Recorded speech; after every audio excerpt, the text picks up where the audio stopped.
For the community, by the community. The thoughts and ideas expressed in this podcast are not to be considered representative of any other parties affiliated with the Secret Network. We are not qualified to give financial advice, but if we were, we'd say market by Secret aggressively. Welcome back to the Secret Code podcast. The ecosystem continues to flourish. We are seeing many more secret NFT launches being announced. Here's some notable news just from this past week. Altermail raised $1 million. In a funding round, one of several to come, Polar has been released, a smart contract development framework aimed at making the dev process smoother. Lastly, we would like to mention the announcement of Stash's official launch, which is December 17th. Be sure to check it out this Friday. The best part is, there's still so much more to look forward to for the rest of December and on. In today's episode, we talk with Olejik about his project DataVault. The platform will enable the transfer of data in a secure, decentralized, privacy-preserving manner. This data can be entertainment content, datasets to train AI, etc. He also talks about the first dapp to be built on top of DataVault, Secret Bazaar, which aims to be a data marketplace. Listen in to learn more about this cool upcoming project. As always, your input comes out of this. This is the Secret Code. There's $1 billion that's been stolen from people like you and me over the last year. But there's got to be more to these technologies than that. We are the creators of our own data. We can be the masters of our own data. The masters of our own data.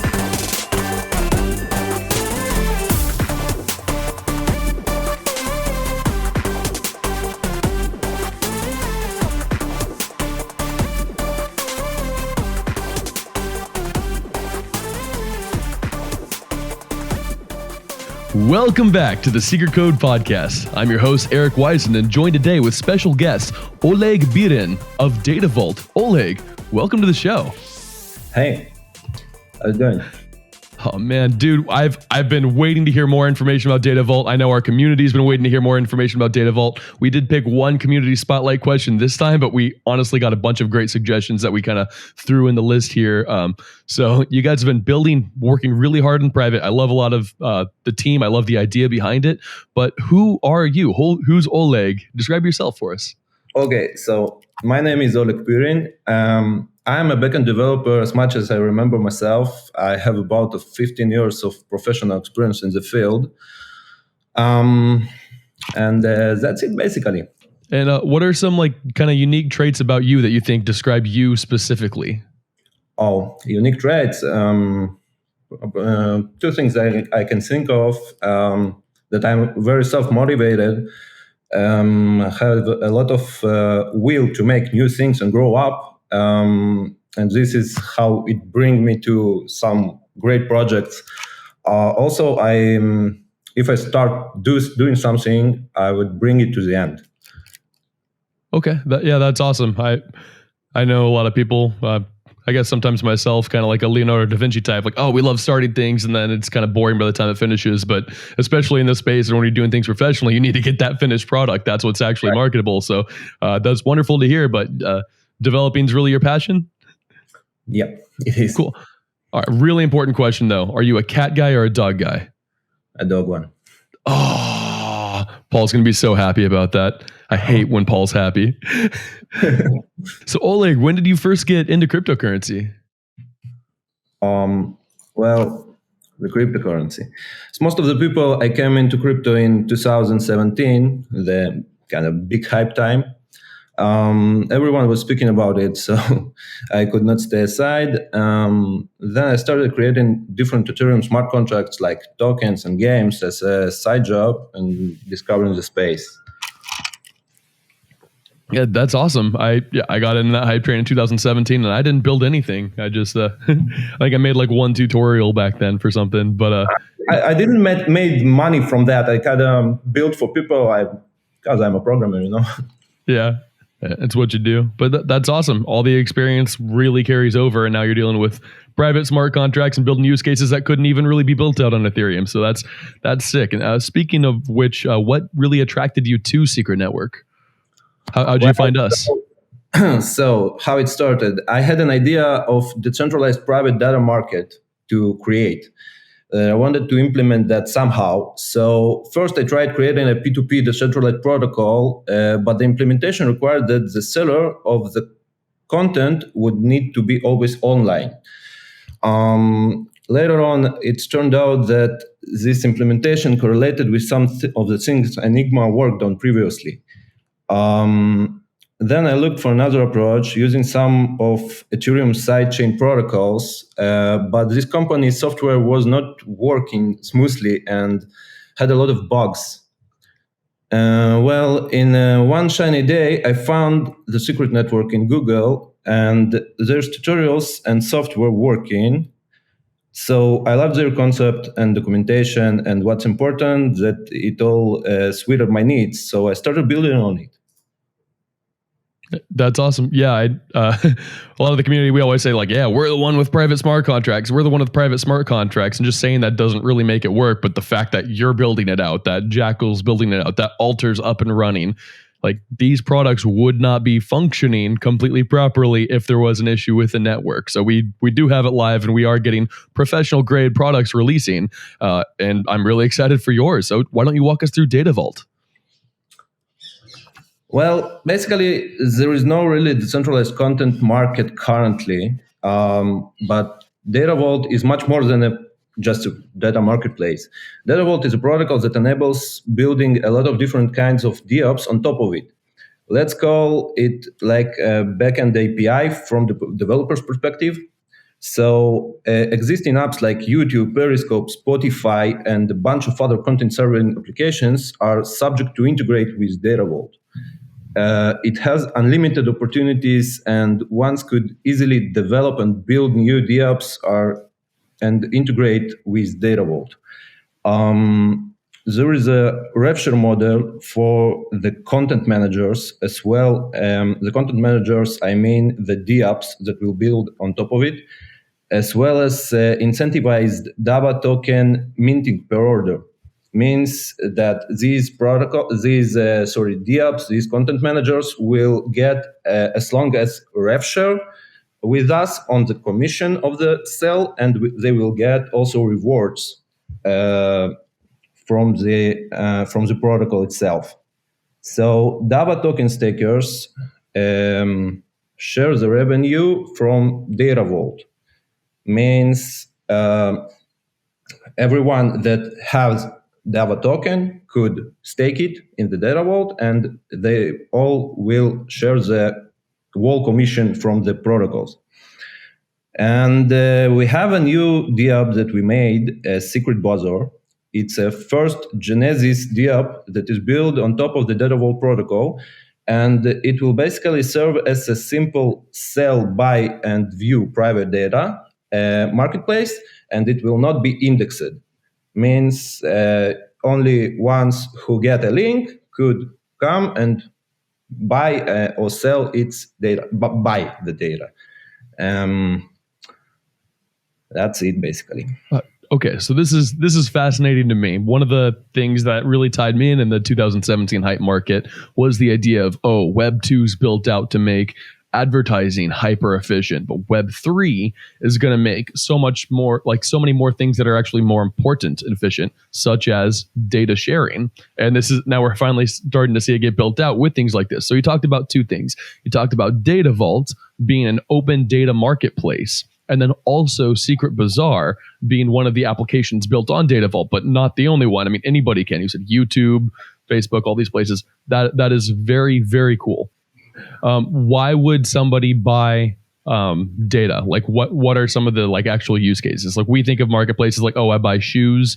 Who is going to be purchasing data? I know it happens behind the scenes, but a lot of the audience might not and know why. Yeah, again, so what I talked about before, so things like YouTube or Spotify, you use it as a consumer. So you watch videos, you listen for music, right? And you pay for it. So these all are subject to be used by DataVault. Okay, awesome. So you could maybe pay less and then stream privately, or these people might want to move their services over to DataVault so that there couldn't necessarily be the password sharing and stuff that's going on right now, and then they could sell it to less for more people and actually profit on it. I know that $2 trillion worth of end user data is traded daily. It's the number one asset class in the world. So this is super, super needed. It's just the audience might not be aware of like, hey, why is this important? Like you'll see as stuff keeps getting built out on DataVault. So I keep hearing like the references to like YouTube, Spotify. Are you mainly thinking that the market's going to be like entertainment content versus other types of data that could be shared?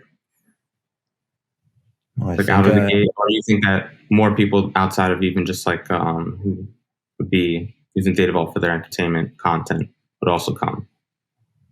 I think any type of content will go good here, because people sometimes sell databases that they collected. I don't know. There are firms like Ocean do. There are firms that collecting AI information and they want to sell it, and Secret Bazaar will be good for that, for example. But things like Spotify and things for apps for entertainment will go good too. Like we are open to any type of usage. Right. Could you guys sell NFTs on DataVault or in Secret Bazaar? I waited for that question. I don't want to connect it to NFTs. I don't want to say to even I could integrate the data item as an NFT. I could do that, but I decided not to do that because NFTs are collectibles. It's all about the collections and all the things go there is not related to us. I want to sell content in any type of it, and to keep it simple like that. Fair enough. All right. I guess this is just one last like a side question. But so you've mentioned that Secret Bazaar would be the first app built on top of DataVault. Are there any other types of apps that would offer something different than Secret Bazaar that could be built on top that you would like to see built? I'd like to see a tube, video tube, dapp built on top of it. It's pretty simple to build. Also, I'm planning to release a package, a JavaScript package for devs to use. So they will use a standardized API, and they could it will simplify the things for them. So where does privacy come into play? Like I know Ocean has kind of a sort of data transfer thing, but what becomes better because we're built on Secret Network and it now has privacy involved in this DataVault?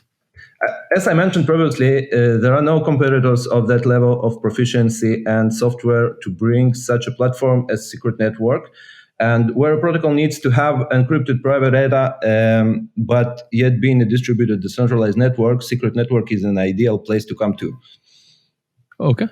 Could you cover, I know you guys made a white paper, could you cover some of the key aspects of the white paper, such as metadata disputes? So disputes is actually a really big one. A lot of people are talking about decentralized applications like, well, how are you going to have a decentralized Uber if like when you have a ride or the ride bails on you, they already got paid. You can't undo a transaction. How are you guys going to handle disputes?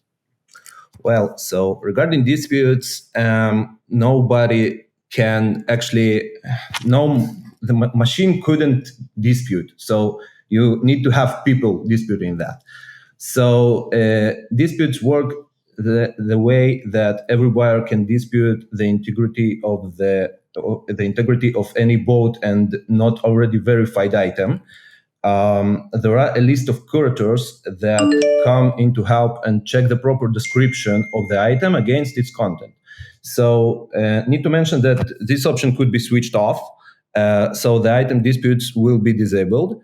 When the dispute is solved, the buyer, either the seller, pays the curators for their work with the collateral, and the item is verified or delisted. Then the buyer could be refunded. This is the way how it works. Cool, awesome, thank you. And I have other key features here in DataVault. that I would like to mention. Another key feature is a metadata. Is a very key feature. IPFS is used to store large files, encrypted and public, in DataVault. But when it comes to fields where you can sort items by and choose what to show or not, in the specified dapp, here where the metadata comes into play. Means, for example, in Secret Bazaar, we simply use metadata to specify the title and the description of the item.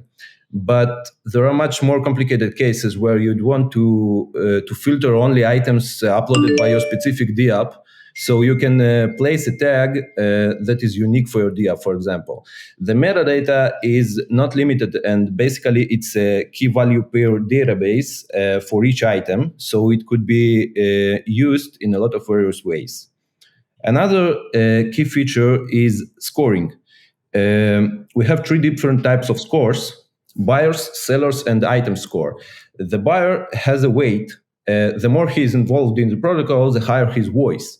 The item has an averaged and weighted feedback from the buyers, and the seller receives weighted feedback according to the seller's weight, score, the delisting he's got for his items, and volume of sold items. So these are main key features that we have in DataVault.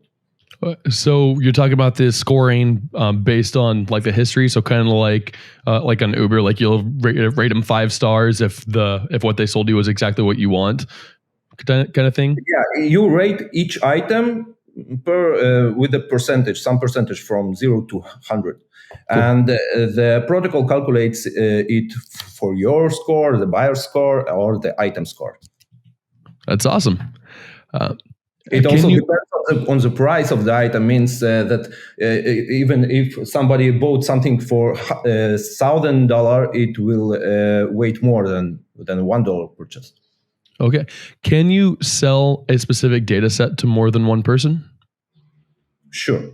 Oh, I guess you'd have to. That makes sense. It could be limited also, and we have some features of limiting that, or limiting that to a list of whitelist addresses that could purchase that, or purchasing with a password. But also you can share unlimited data. I mean, selling unlimited. Okay, that's cool. I like what you're saying about whitelisting addresses. That's cool. So you can actually like force sales to certain people if you guys wanted to use this as kind of like an OTC thing. Yeah, we try to make it the most generic to have all the possible probabilities of dapps that could integrate to it. Will have that option too. Awesome. How do you compare DataVault to some of its potential alternatives, such as like Ocean's data market or non-crypto solutions? So Ocean, of course, it first comes to mind, is not a truly decentralized solution.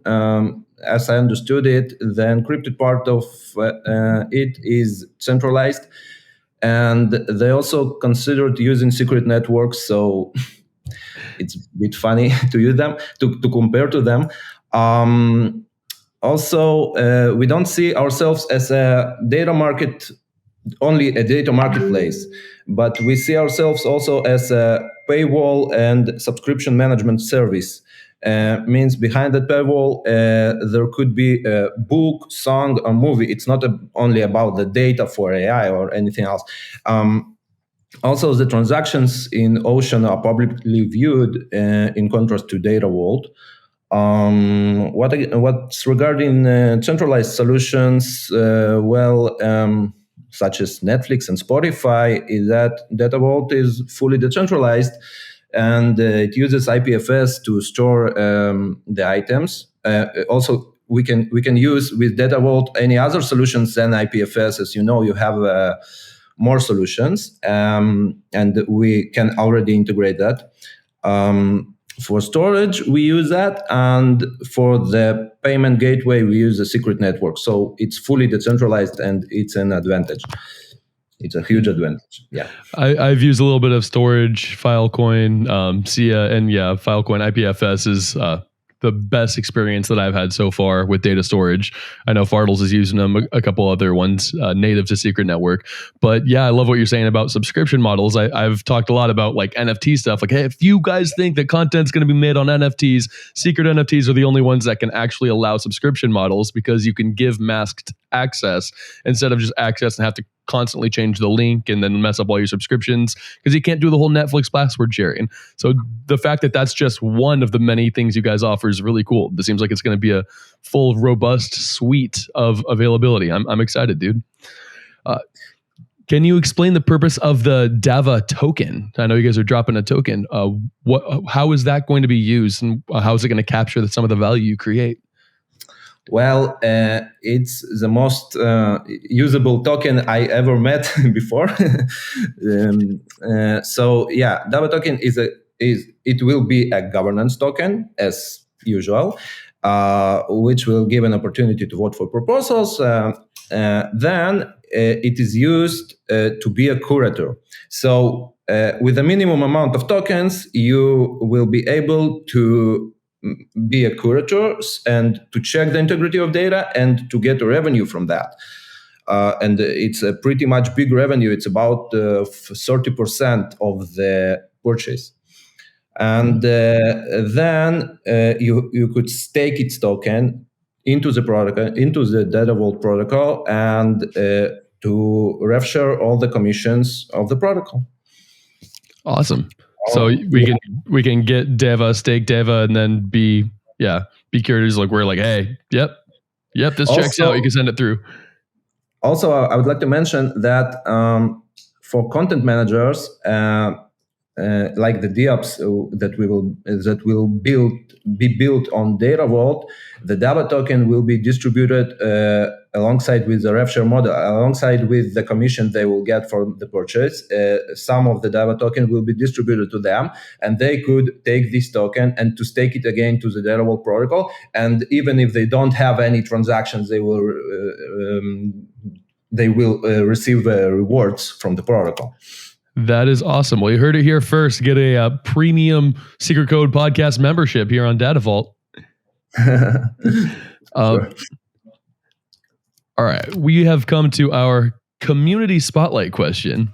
And this is coming from Secret Skrilla off Telegram. And that is, will the DAVA token be airdropped in the same successful manner as Shade, with a time prep, snapshot window, and also potentially other communities, or will it be like a private public sale?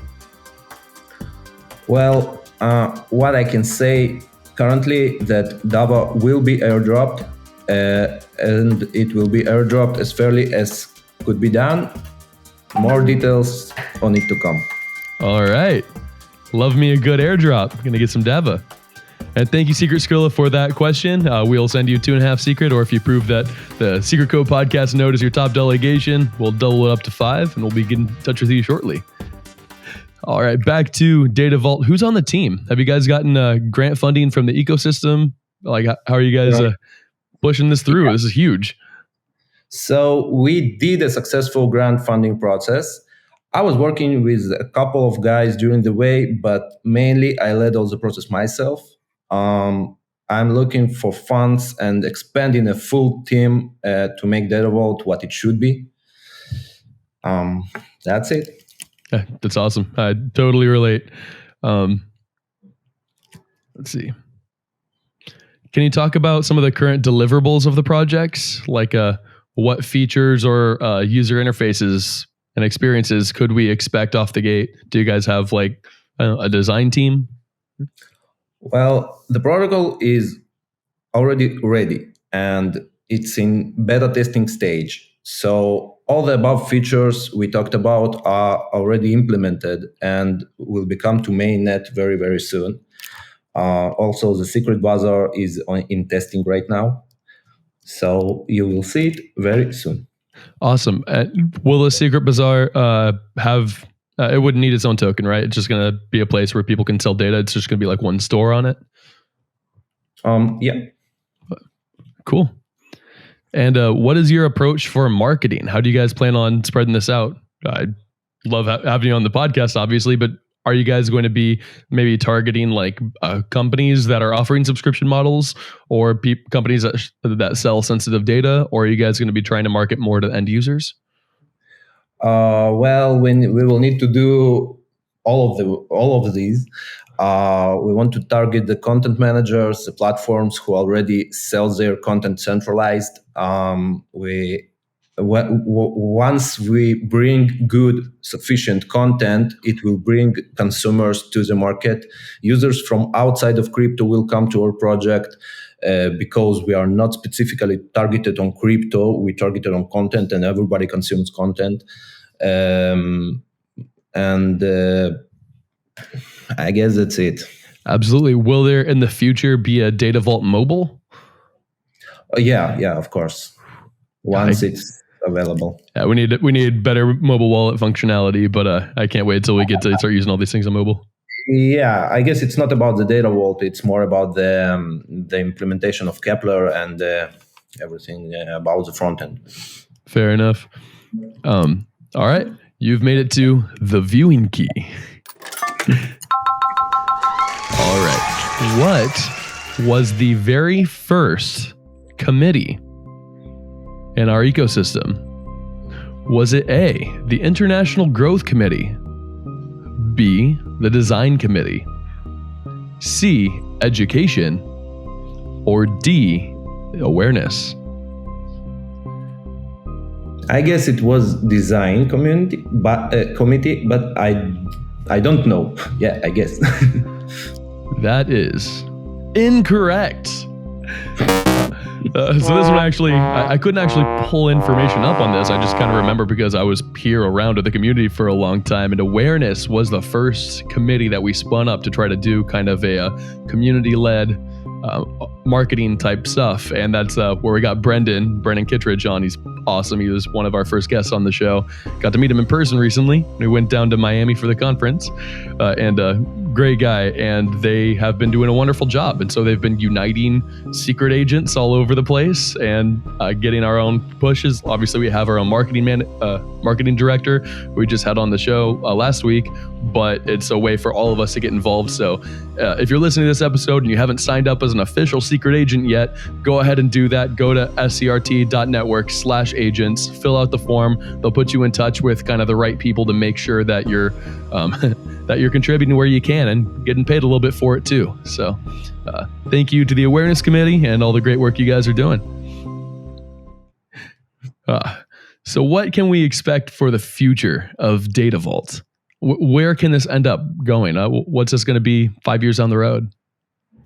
Wow. So I thought about features that I haven't implemented yet. These are there is a vision for DataVault V2 to have these features more control over channels, like categorization and automated time frames, the channels, the subscriptions, I mean. Second, simplified migrations functionality. We already have some migration functionality, but it definitely should be fixed and made it more smooth. Other features that will come during the integrations with different platforms that things are rise up during the market. So so we will definitely do another protocol that will be much better than this one. That's if you're going to make one that's better than what's already coming out and all the functionality you described is already built out, then that's very impressive. And we're excited to have this come to mainnet, dude. This is going to be awesome and exciting time for Secret Network. Yeah, definitely. All right, Oleg, those are all the questions I have for you today. Do you have any questions for us, and then how can people reach you? Okay, so questions for you I don't have, and that is good. People can reach me in Telegram and Twitter. It has the same handle. It's Sacred WX. Okay. You can reach me with any questions, guys. All right, I will link that here. If you're watching on YouTube, this is a video episode, so we've got that right here under his picture. And yeah, Oleg, thanks for coming on. Can't wait to hear more about DataVault and get myself some Dava. Cool. Thank you very much.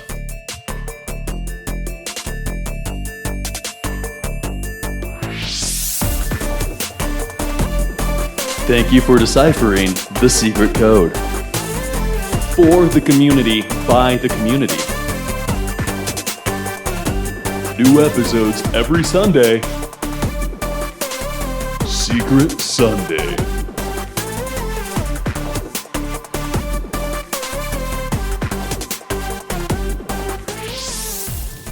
Thanks for listening. Congrats to Secret Skrilla, the Community Spotlight question.